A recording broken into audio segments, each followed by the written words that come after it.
নমস্কার বন্ধুরা, আপনারা সবাই কেমন আছেন? আশা করছি আপনারা সবাই অনেক ভালো আছেন।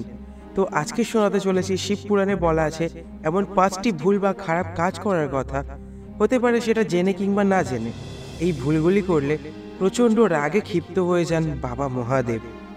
আপনাদের ভালোর জন্য এই ভিডিওটা, যাতে আপনারা কোনো ভুল বা খারাপ কাজ না করতে পারেন।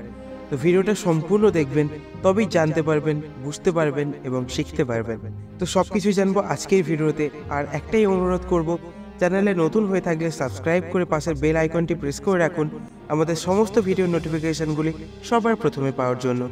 এবং আপনাদের মতামত অবশ্যই কমেন্ট করে জানান। তো চলুন আর বেশি সময় নষ্ট না করে আজকের ভিডিওটা শুরু করা যাক। হিন্দু ধর্ম অনুসারে এই বিশ্ব ব্রহ্মাণ্ডের প্রধান 3 দেবতা হলেন ব্রহ্মা, বিষ্ণু ও মহেশ্বর। তবে শিবপুরাণে এই ত্রিদেবের মধ্যে সবচেয়ে ক্ষমতাশালী হিসেবে উল্লেখ রয়েছে মহাদেবের কথা। মহাদেবের আরাধনা খুব বেশি উপাচারের প্রয়োজন পড়ে না, অল্পতেই খুশি হন তিনি। সেই কারণেই শিব সম্পর্কে বলা হয় তিনি একটি বেলপাতাতেই তুষ্ট। সহজেই তাকে খুশি করা যায় বলে শিবের আরেক নাম ভোলে বাবা বা ভোলানাথ।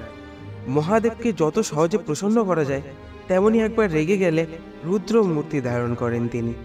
মহাদেবের রোষে গোটা বিশ্ব ব্রহ্মাণ্ড ধ্বংস হয়ে যেতে পারে। শিবপুরাণে বলা হয়েছে যে দেবাদিদেব একবার রেগে গেলে তার সেই রাগ শান্ত করার ক্ষমতা এই বিশ্ব ব্রহ্মাণ্ডে কারও নেই। শাস্ত্র অনুসারে মহাদেব রেগে গিয়ে একবার তার তৃতীয় চক্ষু যদি খোলেন, তাহলে তার রোষের আগুনে গোটা বিশ্ব ধ্বংস হয়ে যেতে পারে। তো জেনে নিন কেন রুষ্ট হন মহাদেব। মহাদেবকে যে মনের আসল ভক্তি সহকারে ডাকবে, তার মনের কোনো ইচ্ছে অপূর্ণ থাকবে না।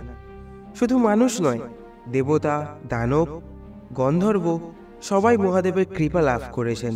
তিনি নিজের সকল ভক্তকেই সমান চোখে দেখেন। কিন্তু মহাদেব যদি একবার রেগে যান, তখন সবকিছু ধ্বংস হয়ে যেতে পারে বলে বলা আছে শিবপুরাণে। তো শিবপুরাণে এমন 5টি কাজের কথা বলা হয়েছে যা করলে রুষ্ট হন ভগবান শিব। তো নাম্বার 1, অন্যের স্বামী বা স্ত্রীর দিকে খারাপ নজর দিলে সেই পাপ ক্ষমা করেন না শিব। এই কাজ যারা করে তাদের মহাদেবের রোষের মুখে পড়তেই হয়। তো নাম্বার 2, কোনো জিনিস একবার দিয়ে তা আবার ফিরিয়ে দেওয়া কখনোই উচিত নয়। এর ফলে মহাদেবের মনে ক্রোধের জন্ম নেয়। এই কাজ করলে ধর্মকে অপমান করা হয়। এমন কাজ যে করে তাকে কখনো ক্ষমা করেন না মহাদেব। নাম্বার 3, অন্যের সম্পত্তি হরণ করাকে শিবপুরাণে মহাপাপ হিসেবে চিহ্নিত করা হয়েছে। মন্দির থেকে কিছু চুরি করাও গরিত অপরাধ। এই কাজ করলে মহাদেবের রোষের মুখে পড়তেই হয়।